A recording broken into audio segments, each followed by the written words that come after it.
Hi everyone, it's Lindsay. Welcome back to another video. Today I want to share with you just some fun and easy masking techniques that you can do with your stencils.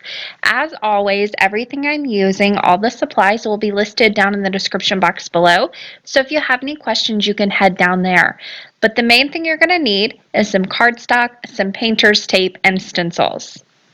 With my painter's tape, I like to keep just one size of it, and then I cut it down in my paper trimmer to whatever width I need it. That just allows me to save space in my very small craft closet, and that way I don't need to keep a bunch of different widths on hand. And all you need to do is take it, place it down in your paper trimmer with the sticky side facing down, and then just cut it like you would a piece of paper. I cut mine down to 1/4 of an inch today, so pretty thin, and then I'm just going to make a pattern on my cardstock. I'm using heavyweight white cardstock, and I'm using a full A2 size piece of it, so 4 1/4 by 5 1/2. I like to start off with A2 size and then trim it down if I need to later on, but I always like to start with a full background size. Now with this pattern, I'm going to go ahead and just lay out a bunch of different pieces of tape and create little triangles on my background. I like to lay down one long strip first and then kind of go from there. Now, with this technique, you do want a pair of scissors on hand just to cut the painter's tape where you need it. That way you don't have any kind of scraggly ends whenever you go to do some stenciling on this. You can do any shape you want to. You could do squares, you could do different patterns, you could just do kind of like a sunburst or a starburst from the center with this technique. But I'm just going to go ahead and do a bunch of triangles today. Another way that you can customize this to fit your card making style or just to switch it up is to go and do different widths of your tape. So like I said, I'm doing 1/4 of an inch with my tape today. However, you can go super small with this. You can leave it in the inch or an inch and a half, or even go bigger if you wanted to. Just make sure that you have enough room to do some stenciling in those spaces where the white cardstock is. I'm going to add a few more pieces of tape here just to kind of break up those sections. I really don't want any specific pattern here, and I definitely don't want too many of the same size of triangles. I want this to be just really sporadic. So I'll place a few more pieces of painter's tape down, and I am making sure as I place these down that they are nice and secure on that paper. You already are taking a little bit of stick away when you place this down on your paper trimmer, so you don't need to take any of the stick away on your pants or on your shirt, but you do want to make sure that these are stuck down well enough. They're not going to move around on you when you go to ink blend over these. Once I'm happy with the pattern I've created, it's time to start ink blending. Now for mine today, I'm going to be using 4 different ink colors and 4 different stencils. This is again another place you can really have fun and play around with this technique. You can use different ink colors, different combinations. If you have trouble coming up with color combinations like I do, I have a Pinterest board that I dedicate solely to that. So I just head over there, pick out a color combination I like, and match ink colors that I already have.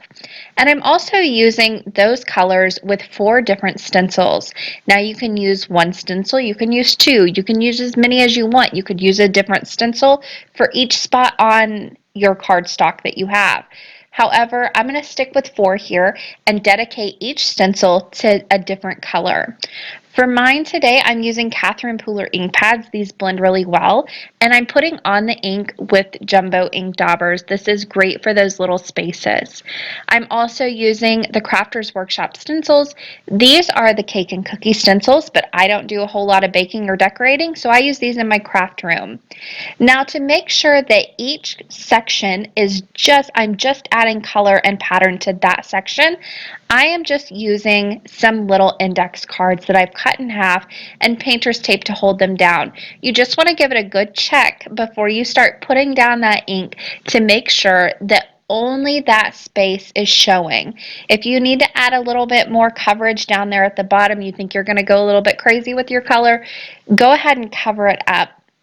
And then go in, lay your stencil down. You can rotate these around however you want the orientation to be, and then just sponge through your ink. Now, another way you could really jazz this up is to not only do one color of ink in each little slot, but you could do some ink blending in each slot as well. That would be really fun. You can make this as simple or as intricate of a pattern as you want to. Another way you could have some fun with this pattern is to lay down one solid color to begin with, and then go in, put your tape down, and have kind of a base color, and then add stenciling over the top that's going to have just that area stenciled in. Whenever you're choosing stencils for this technique, I like to go for the 6x6 size, but you can go 12x12 as long as the pattern is small enough to where you're going to get some stenciling in that area that you have open. If the stencil is too big or the pattern is too large, it's just going to look like a blob of color. So make sure that your pattern is small enough to where it's going to show up in each one of those little spaces. I'm using a wood grain, a brick, a dot, and a chevron pattern. Now the chevron is a little bit larger, so I am only going to put that where I have a little bit of a larger opening. The smaller areas, I'm going to go ahead and fill in with the wood grain, and then the brick also does really well in smaller areas. I'm also kind of saving that dot pattern for larger areas because it just has a lot of white space in it. So make sure that your pattern is going to fit in those areas. And if you have a larger pattern, like I do on some of mine, just make sure you're saving it for the larger areas that you have on your background, like I'm doing here. Then you can go in and fill in your smaller areas with the more close and very fine detailed stencils. If you're doing a pattern like mine as well with a few different colors, make sure you're not putting too many of the same colors right next to each other. Spread it out a little bit. That's going to give you a better result in the end. So I just have one little section to do here. I'm adding the wood grain to that very tiny spot down at the bottom. And now comes the fun part, taking off all of that painter's tape.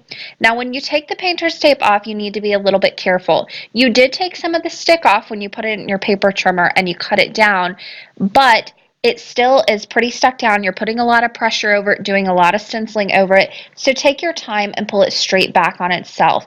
You also want to make sure that you're not ripping the paper as you do this. If you start to see a rip, stop and go to the other side of the tape and start to lift up on it from that side.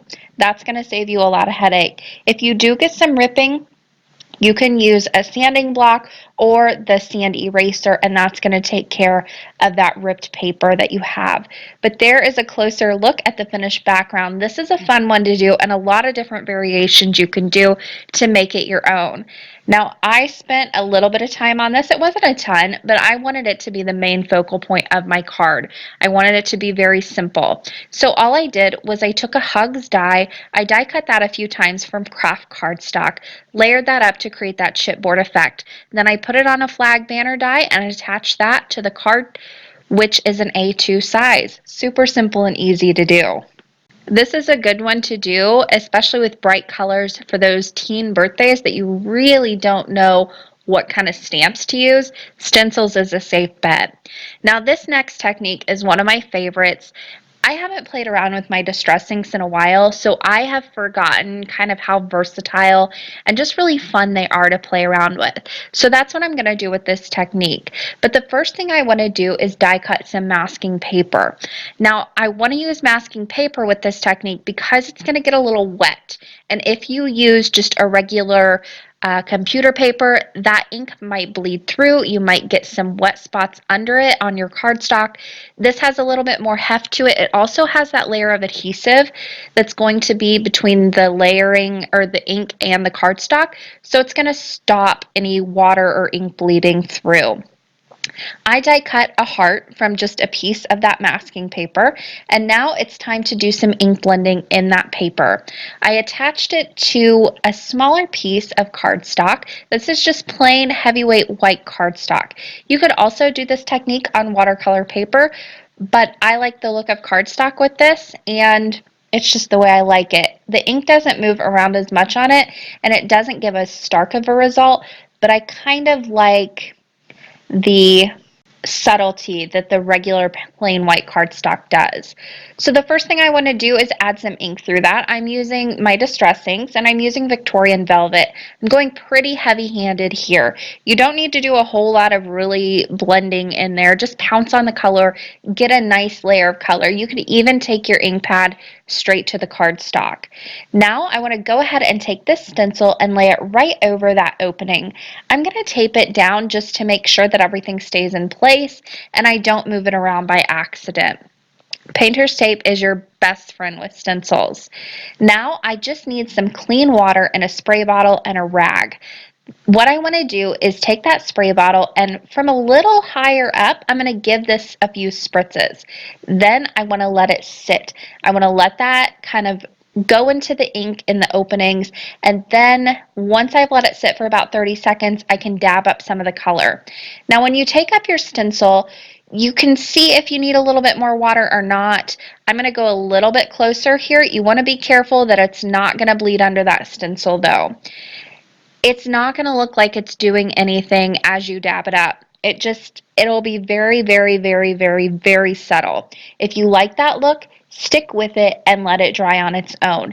If you want to intensify that look, bring in your heat tool and heat set that. This is going to instantly make like bleach spots, it looks like, on your Distress ink. It's not so much those water spots that you get when you add to watercolor paper or something.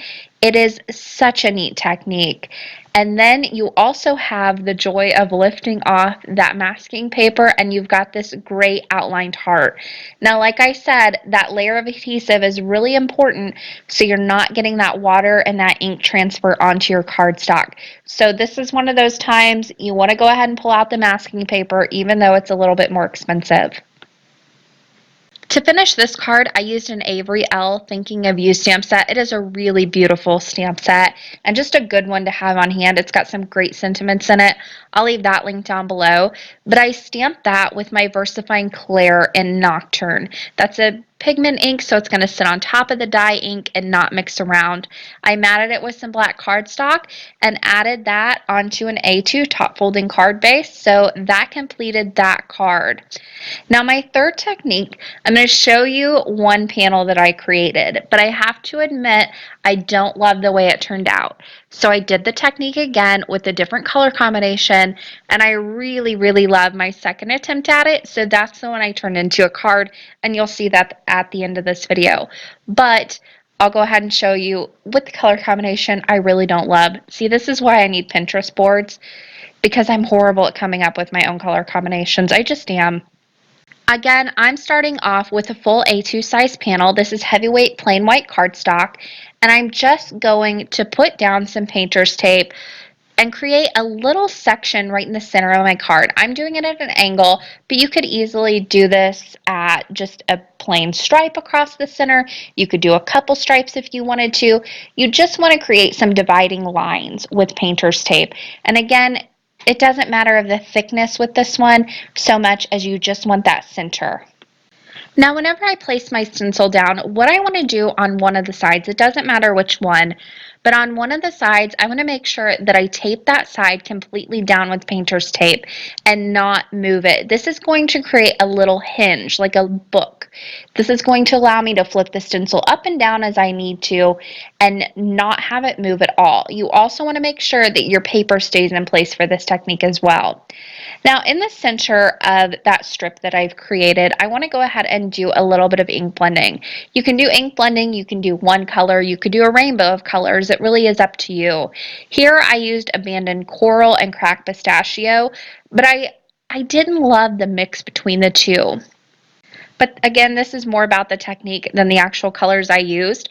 On my second run, I went with a darker color in the center and then lighter out. I just did one color. So you can do one color, you can do 20 colors if you wanted to.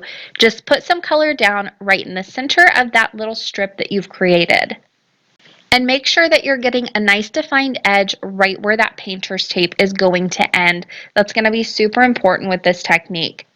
Now, once I have that color down, I can go ahead and lift up my stencil and that is going to just kind of go off to the left-hand side. That hinge is super important so the stencil stays in exactly the same spot. Now here's where you need to go ahead and be a little bit careful. I'm going to remove one side of this painter's tape, and then I'll move it right over the dividing line of where it left off and cover up the ink that I've just placed down. Only lift up one piece of tape at a time. If you lift up both, your cardstock is going to move and your stencil will not be in the same place. So make sure you're only moving one piece of painter's tape at a time. So once I have the top lifted off and then placed back down, my cardstock's still in the same spot and it's being held down by that first piece of tape, I can go ahead and lift up the bottom piece of tape and go ahead and place it down, making sure I line it up with where the ink left off. If you need to place a second piece or a third piece of tape down to cover up the center of what you've ink blended, you can do that. Mine just happened to be a small enough section that it covered up all of it, all of my ink blending. Now, before you go in and do any more ink blending, you want to remove the ink from the piece or from the stencil that you laid down the first time. It will mix with what you're trying to blend, and if it's a lighter color, it's going to distort the color. So what I like to do is place a few note cards behind there. You want to make sure it's not thin enough to where the ink will bleed through, and then just use a little bit of water spritzed on a towel and wipe it down. The ink will transfer onto those background note cards and it will remove off the stencil, so then you're left with a nice clean stencil that you can go ahead and continue to do some ink blending with. I'll just use that hinge like a little book and flip it right back down, and I know my stencil will be in the exact same spot. Then I'm using a different color of ink. For this I'm using pumice stone, and I'll just start ink blending from the top and the bottom. Now for this technique, I'm doing the same color on the top and also on the bottom, but if you wanted to, you could do a 3 different color combination. You could do some more ink blending. It really is up to you how far you want to go with this. I'm doing one color for this card panel though. I'm also going to go ahead and blend this out, make it a little darker towards those painter's tape lines, and then blend it out into almost nothing towards the edges. Again, personal preference. If you want to do that, you can. If you want to go really heavy-handed and do it all one color, by all means you can do that. Once you have it how you want it though, it's time to go ahead and remove the stencil and also the painter's tape, and then you've got that two-toned effect. Now, like I said, I'm not crazy about the way this one turned out, the color combination that I used, but the technique is there. And I love the technique, so I thought I'll just do it with a different color combination. So I set this one aside. I didn't turn it into a card. Maybe I will one day, but I did the exact same technique, exact thing I did, but I just used 2 ink colors. I used dried marigold and ripe persimmon. This created a really, really great kind of contrast to each other, but they also blended together very, very nicely on the background. Now for this card, I kept it very simple again. I die cut some white feathers. Those are from the Concord 9th Feathered Die Set. And then I added a little banner with a thanks sentiment that I glued on top of that. Very simple. I wanted to keep it nice and neat so the focus was on that background and it really let it pop out from all the white that was on the rest of the card. But all I needed to do was switch up the color combination to really love this technique. That is going to do it for me today. I hope you guys enjoyed a look at these 3 different masking techniques you can use with stencils. They're so much fun. Stencils are so versatile. I will leave some more videos linked down below of different techniques you can use with your stencils as well, so you aren't left without a lack of ideas. That is going to do it for me today. Thank you guys so much for watching. As always, don't forget the stuff down in the description box. Happy crafting, everyone.